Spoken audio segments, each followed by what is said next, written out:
zvangu pazvinhu zvavo. When it's a Laskey to the E to the Y.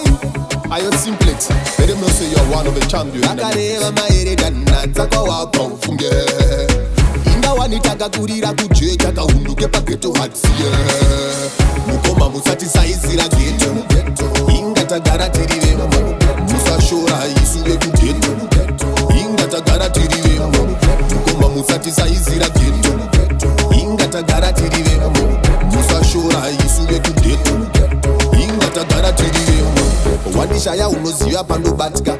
Ndibate mona zinelazi hanibatike. Raini rekuseri mafia rinokumanyisa vokaya urimero wadenava kusiyeka.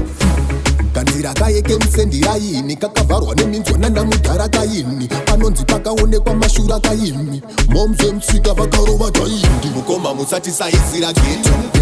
Ingatagara tirivemo. Musa shora isuve kughetto. Ingatagara tirivemo. Mukoma Musa Sayiza Ghetto. Ingatagara tirivemo. Musa shora isuve kughetto. Ingatagara tirivemo. Risati rabuda tinenge tarionera. Takanobheja tinenge takanorira.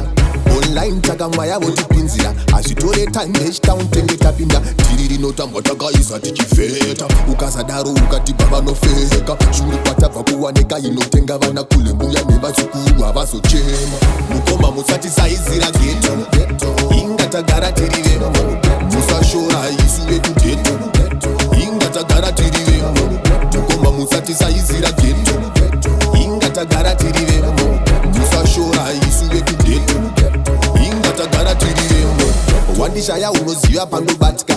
Ndibate mona zinelazi hanibatike. Raini rekuseri mafia rinokumanyisa vogaya urimero wadenava kusiyeka. Kanzira kayeke msendira yini kakavharwa neminzwana namudhara kayini. Panonzi pakaonekwa mashura kayini. Momze msika vakarova kayini. Mukoma Musa Sayiza Ghetto. Ingatagara tirivemo. Musa shora isuve kughetto. Ingatagara tirivemo. Mukoma Musa Sayiza Ghetto. Ingatagara tirivemo. Musa shora isuve kughetto. Ingatagara tirivemo. Mukoma Musa Sayiza Ghetto. Ingatagara tirivemo. Musa shora isuve kughetto. Ingatagara tirivemo. Mukoma Musa Sayiza Ghetto. Ingatagara tirivemo.